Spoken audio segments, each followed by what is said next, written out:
JT Cruz and I went back some more. On this edition, we talk about is Coach Cruz, who is the head coach at Jefferson Forest High School for the varsity football team. Is he a better teacher of the game, or is he a better coach? We also talked about the media, and we also talked much, much more. You've got to listen to hear what we talk about. It's JT Cruz on the Sports Buffet podcast. Are you a better teacher of the game or a coach of the game? To me, they're like the same thing. Like, if you're going to be a good coach, you got to be a good teacher, right? Like, no. You don't think so? No. Because, I mean, to me, when I say, are you a good coach of the game, you know who to put in where, you know when to call a timeout, you know when to go for it, when not to go for it. A good teacher of the game means I can teach this kid how to get around a blitz, or I can teach this kid, blocking for the quarterback on the counter play. That's, to me, the difference in a teacher and a coach in the sense I'm asking it. So I guess then by your definition, I would I think it is more important to be a good teacher of the game than you got to have the kids. They got to know what to do. And especially I think now kids need to know why we're doing it, right? Like, why are we running this play in this situation? And then if they know the why, then they're more bought into what they're doing. Like, they know, hey, this passing concept versus this coverage that we're expecting them to run on third down. Like, this is why we're calling this. So when they know that, like, now my quarterback, he can almost expect that's going to be the call on third down. He's repped this 10 times in practice versus this look. He comes out, he sees, hey, this safety is moving here. Like, I know exactly what to expect. I know where the ball needs to go. So, like, is that teaching? Is that coaching? Like, to me, that's all the same thing. Well, Marshall Schmidt needed to be a good teacher of the 100%. Game if he's at the middle school level, because if Jeff Woody has to reteach everything, then we can't put in game. Then Jeff Woody can't coach. Yeah, and truthfully, I think that is what separates good coaches from great coaches. I think great coaches, while they're still able to like give you the full overview and teach you where to go and when to go there, they're going to teach you how to do it. Like, the difference between telling a receiver, hey, I need you to go out there and run a 10-yard curl route versus teaching them, hey, when you run a 10-yard curl, you're going to start with your inside foot up. You're going to take 7 steps, break off your outside foot, 3 steps to the post, and then break downhill, and you're going to go. You're not going to stop. You're going to go right downhill back to the quarterback. Like, that's the difference, right? Between just saying, hey, go out there and run a 10-yard curl versus I am going to teach you exactly how to run this 10-yard curl, like the nitty-gritty of the details. That, I think, is what separates, like I said, good coaches from great coaches and good programs from great programs. Take your really good coach, but at the end of the day, he's got to be a delegator because he's got to have that guy he knows that can teach a route. Yeah. And like, to take it back to my experience of who I learned from coaching. So got to experience learning from Matt Kelchner, who was like phenomenal. Like, even more so as a coach, as a coach of coaches. Like, he was so good at that of, like, he would hire good coaches and then he would let them go coach. Like, he's not going to micromanage. He's not going to stand over you and say, you need to be doing this drill instead of that drill or anything like that. He's going to hire good people. He's going to hire good coaches, and then he's going to let them go to work. And like, even as a young coach, like, he gave me a lot of freedom as a coach to figure out how I want to teach this position. Like, I'm coaching running backs. Coach Kelcher had been a running backs coach for like 10 years. He's not sitting in my meetings and telling me, you need to teach it this way. You need to teach it that way. Now, if he saw something, he would correct it. Or if I could go to him and say, hey, coach, how specifically should I be teaching my fullback to cut a defensive end on spread out protection or something like that? And he could tell me exactly how to do it, but he's not going to stand over me and tell me this is how you need to teach it, and then to go from that and then get to high school and work for Jeff Woody for 3 years at EC Glass and to see that he was the same way. Like, Jeff Woody was not going to stand over top of you and micromanage. He was going to surround himself with really good coaches and really good people and let them coach. And like, so as a head coach now, like, I absolutely have to be able to do that. I can't stand over David Harlow's shoulder and tell him exactly how to coach the offensive line. You don't need to, from what I hear. Well, no. And that's the thing. I need to hire David Harlow, who's a really good offensive line coach, and let him go to work, man. Like, in would I do it exactly the same as David Harlow if I'm coaching the offensive line? Like, probably not. There's some things that we would do a little bit differently. Not that one's better than the other or anything like that. Honestly, I'd say he's probably a little bit better than me. But like, I just need to trust that he's going to do what he's going to do. I need to hire Brian Burford to be my defensive coordinator and trust that Brian Burford is going to put together a great defensive plan. Well, and I think, too, at the end of the day, sometimes you might be smarter than somebody else, but do the people that are learning it, whether it's kids or adults, do they learn it better the way this other guy teaches it than you. Yeah. And like, again, that's, my defensive backs coach, TJ Young. He's a younger guy, right? And so he's going to relate to players. He's going to teach players a little bit differently than I would. Like, that's not necessarily worse than I would teach it or better than I would teach it. It's just different. And maybe some of the kids respond better to his style than they may respond to my style. Like, that's just the nature of being a coach. And again, I need to hire TJ Young and give him free, like, man, go coach the defensive backs. Like, I'm not going to tell you what drills you need to do or anything like that. I'm going to trust you to do it your way. And now, like, if there's things that we need to talk about, like, hey, I think maybe we need to play cover 3, we need to play our corners at 7 instead of 5 or whatever. Like, yeah, we can have those conversations. That's part of being a coach. But ultimately, I'm going to trust him to get done what he needs to get done to get those kids ready to play. You brought up his name, Jeff Woody. How relational is Woody to his players? The ultimate relational coach, right? And so, again, going from Matt Kelchner, who was very relational but also very task-oriented as a coach. Like, you never left a meeting from Coach Kelchner not understanding exactly what you needed to do, when you needed to do it, all that stuff. He was very task-oriented. Now, he had a great relationship with his players, but he was very, very organized in that manner. Not to say that Woody's not organized or anything like that. Like, dude won 2 straight state titles, 28-0 or something like that. Like, he's a pretty good coach, pretty good organizer. But that dude's superpower is he could talk to any kid on the team anytime and, like, form a unique individual relationship with that individual player, right? Like, he would have nicknames for every other kid, like, just student athlete. There we go. Students first. I prefer students first. It's student athlete, not athlete student. No, but like, that was, man, truly, like, that was Coach Woody's superpower is he could form a relationship. He could form a bond with any kid, and not just kids, coaches too. Like, he would bring in a coach that maybe had worked somewhere else and doesn't really know the rest of the staff. And, like, he just finds a way to get that guy involved and get that guy feeling like he's a part of something. And now we're all friends. We're all having fun. And, like, man, when the coaching staff is having fun, we're all getting along. We're all joking with each other and having a good time. Like, that goes down to the players. They're enjoying being there. And, like, he was just so good at that. Like, you could never work for Coach Woody and, like, not have a good time at practice. Like, that just wasn't going to happen. How relational is JT Cruz? I like to think that I can do that as well, right? Not like, again, I say that's Woody's superpower because, like, that dude has a true gift for being able to form those bonds with kids. I'd like to think I'm pretty good at that, and that's something that I really have to try and do. And I think sometimes as a coach, you got to figure out where you're going to spend your energy and how to toe that line. And like, let me interrupt real quick. Relational. Define relational in your eyes. So, I think, again, to take it back to, like, leadership styles and theories like that, you have relational orientation and you have task orientation.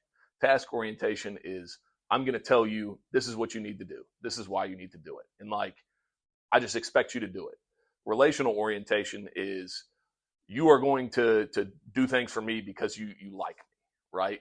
And so, like, not one is not necessarily better than the other. It's just 2 different styles. Explanation on task orientation. Right. Do it basically the parenting of do as I do. Yeah. That's okay. I say you need to do this. Right. That's why you do as I say, I guess. Yeah. Like, I'm telling you to do this. Right. So go do it. Relational style is, like, you want to work for me. You want to follow my leadership because you really enjoy being around me. And, like, they're 2 different ends on the spectrum, right? I don't think you can be great if you're so far on one end or so far on the other end. I think the great ones are somewhere in the middle. And, like, they all fall at different points, but, like, you got to have a mix of both. How old are you? I'll be 36. Well, I have to think about I just that. turned 36. Okay. May 17th was my birthday. Just turned 36. I think 36. I sent a card, I hope. You did send me a card, yeah. 36 years old, you're not 18 anymore. Right. So the music when you were 18 is different than the music 18-year-olds listen to now. Yeah.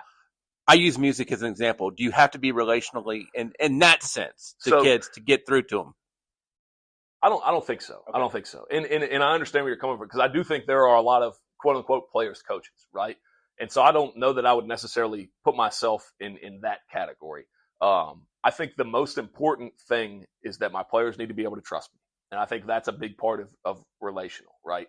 They need to trust me that I have their best interest in mind. And so maybe that's not knowing their favorite song or knowing their favorite color or anything like that, but it is ultimately like, I know Coach Cruz is looking out for me and he has my best interest at heart.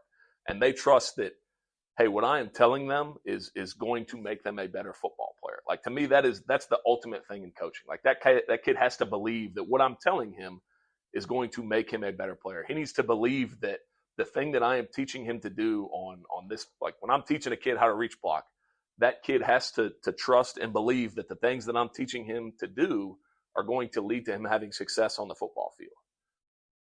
All these kids want to be good football players. They need to believe that what I'm telling them is going to make them a good football player. If they believe that, like, they're going to buy in and they're going to do it wholeheartedly. If they don't believe that, like, it doesn't matter if I know what their favorite song is. Like, if they don't believe what I'm telling them is going to lead them to success on the football field, they're going to go out there and do their own thing. Being relational, how does it help you with the media?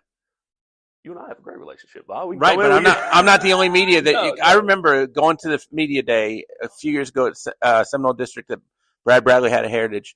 First time you'd ever been in front of the media, and you're like, "How's this work? What do I say?" First time I'd ever done like a true press conference. Right. There's like 15 people here that are here to talk. Like, am I going to wait for you guys to ask me questions? Like, how does this work? Ultimately, I think it's just like, there's nothing secret about being a football coach. There's nothing special. Like, I'm going to talk to you. You're going to ask me questions about football. I'm going to answer them honestly. And like that, to me, that's giving you what you want, right? You want an honest answer from me. There's always coach speak versus honest answers, though. Yeah, and there is probably some degree of that. Like, when did you have to learn coach speak? Was it because of people like me, Ed Lane, Ben Cates, so on, or did you learn it when you were with Jeff Woody? I don't know that it was ever one time that you just sit down and like, okay, I got it now. I think that the great thing about folks covering high school sports in general, and I think that's get different. Out your number 2 pencils. They're taking exams right now. They better have their pencils.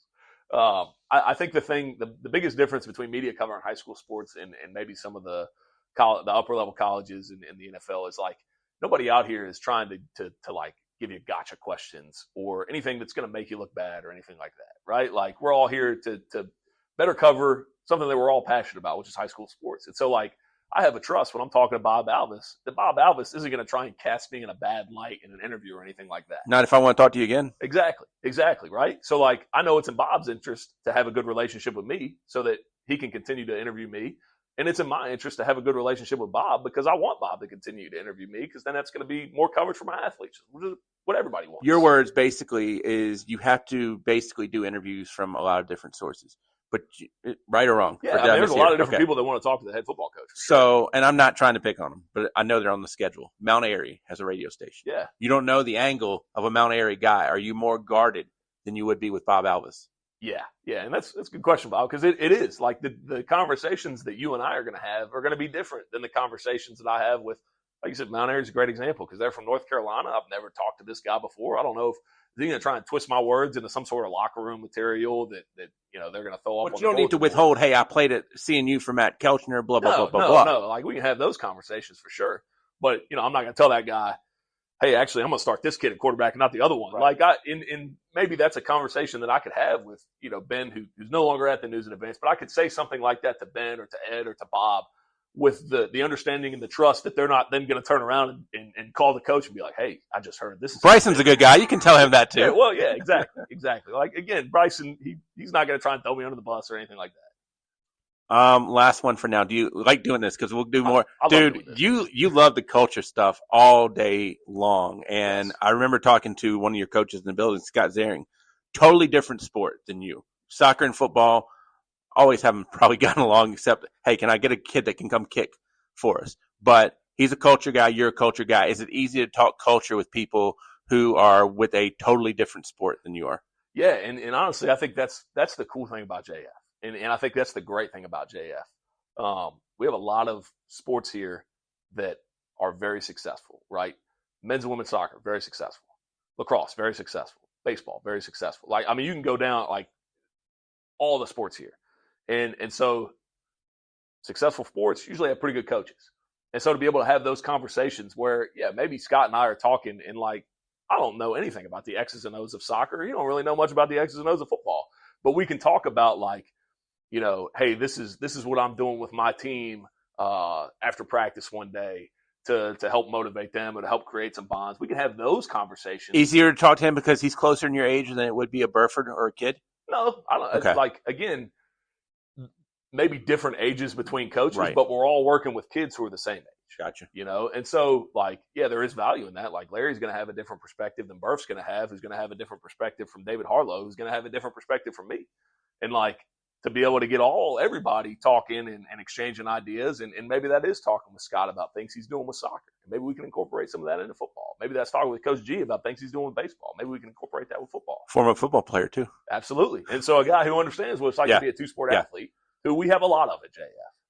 3-sport athlete. Yeah. And that's what you need those. You cannot win with you can do it with a few, but you don't want to have just one sport athletes. You don't want to have 50 kids that just play football. No, and I don't want to have to ask that kid to pick between football and basketball or football and baseball or football, basketball, and lacrosse. Like, they should be able to do them all. Right. But nowadays, and how much of travel was going on when you were a player? You talking about like with other sports? There was AAU there was Legion baseball. I don't really think that's much of a thing. It's anymore. more travel baseball now. Yeah. So was there year-round practicing? I mean, there was weight room stuff, but with football, we lifted in the offseason. Did the VHSL have the rules? Yeah. So we didn't bring any balls out during the offseason. But you can now. Like that. You can now, and there are some teams that do that. Like right now, they're doing 7-on-7. A lot of the different area teams are getting together at Heritage High School and doing 7-on-7. That's not something we could do because we got a lot of guys who are running track or playing lacrosse or playing baseball. So that's a good thing in a way in your eyes that you've got other kids doing other things, but gosh, I'd love to be out there at 7-on-7. Yeah. And I think the 7-on-7 thing can be a separate conversation. I think the style of football that we play here is not necessarily conducive to 7-on-7. So I'm not as worried about that. Would I love to have my guys full time? Of course I would. But also, like, I think there's something to be said about having a kid who he's played a full season of baseball and has had a great baseball season, which our guys they're doing phenomenal in baseball right now. Soccer, like, they're just all of our spring sports are doing great. But having a really great experience with that, and then when they come back to football, like they're hungry and they're ready to get back to football. Versus, if they've been practicing since January, we're going out on the field every day, working on this concept or this install. All of a sudden, when it comes time for quote unquote football season, like, they're not as excited to be there because they've been doing it the whole time. I think there's something special about getting the team back together after being apart for a while. Like, hey, we're here, we're back at it now. I got a comment, and you tell me what you think. I've got two different scenarios. I've got an 8th or 9th grader who does not play any other sports. He's in the weight room. He's getting better. So now I can count on that 8th, 9th, 10th grader to be important to the program, whether it be JV or varsity. And then I've got a kid who's not as good in another sport that's going to come back to me with football, but they're learning to be a different role, and that might help with football. Bob, you just described, like, our program here because we have both of those kids. I've talked to you too long.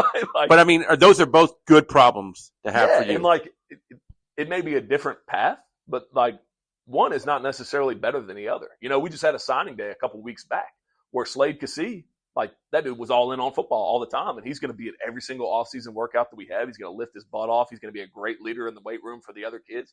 And then you got Fax Rowland, who just by the nature of playing basketball and playing lacrosse and being really good at both of those. Unfortunately, he had to miss his senior season with basketball due to injury. But, like, he's not really going to be around as much in the offseason because he's busy doing other stuff. Well, Fax was a phenomenal football player for us. Slade, phenomenal football player for us. Like, two very different paths, but, like, they can both still be really good football players and really, really good leaders in our program. Like, I don't think it necessarily, like, you don't have to pick one. One is not better than the other. You love culture, so I'm going to close it on a culture question. Do you need to have a very good culture to run a play successfully, or can you have a bad culture and be successful playing? So when I think about maybe a team that is not great culturally but is successful, I think that team is probably very, very reliant on individual talent. Maybe they have a really, really good player, and they can revolve it all around that player, and that can lead to them being pretty good. Right? Like, I'm going to use Gideon as an example, but, like, I know the culture that Frank had at LCA. They had great culture over there. I'm just going to, like, because everybody knows Gideon. Right. LCA, Gideon Davidson. Yeah. Like, phenomenal player. Like, you could put that kid on a lot of teams that maybe don't have great culture, and they'd still be a really good football team because they got a really good player. Right? Versus, I think the best programs that are year in, year out good, they have great culture where they have great individual talent, but they are not reliant on that individual talent to win them games. It is their culture year over year, the culture of hard work, the culture of sacrificing for a team. Like, that is what they do a good job of. And that's why year over year, they are a good program. And so in my mind, like, that's the important part. It's building that culture that can sustain you over every year to where you're not relying on having the best player on the field every time you step on the field to go out there and win games. heard an analogy once because I'm a big Yankees fan. You had 25 private planes flying into JFK, and just hearing that worries me to death because it doesn't signify to me. Now, professional is way different. I get it, but it signifies to me, gosh, we don't have everybody on the same page. And when we go out there, I want people on page. I want everybody on page one if that's where we're supposed to be. And I think you don't get on page one if you don't develop page one through OTAs for professionals, off-season training, weight room, whatever. I think you've got to have a bond somewhere. No doubt. In my opinion, to have good culture. No doubt. And like, we talked about it a little bit earlier. My experience of working with Woody, like that was one thing that, again, like his culture, and it's something that I've tried to replicate here, was like, I want the best part of my kids' days to be football practice. I want them to be excited to come to football practice. I want them to have a good time. Like, we're going to work. And like the fun can never get in the way of the work. Like there is work that we have to put in to be successful as a program. But like, that doesn't mean we can't have fun, right? Like we can, as coaches, I can joke around with my players in the stretching lines. Like we can, maybe we're between periods at a water break. Like we can laugh, we can have a good time as long as the work is still getting done. Like to me, that's a culture that you've instilled there versus like, hey, what is the line from Remember the Titans, zero fun, sir? Like it doesn't have to be zero fun, sir. Obviously, like that dude, he had a reason for doing that. And again, you want to talk about culture, watch that movie because it's about instilling a culture of a lot of different guys coming together with one common goal, right? Disney-fied, but go ahead, watch it. Yeah. I like it too. It's cool to see that movie and then listen to the real story and kind of how some differences and similarities between the two stories. And so like the greater point of culture, there can be a lot of different ways to do it, but you got to have a plan. You got to there needs to be something in place. Like you can't just try and wing it. You know what I mean? Like everybody's got to be, like you said, everybody's got to be on the same page. Everybody's got to understand the mission, the goal, all that.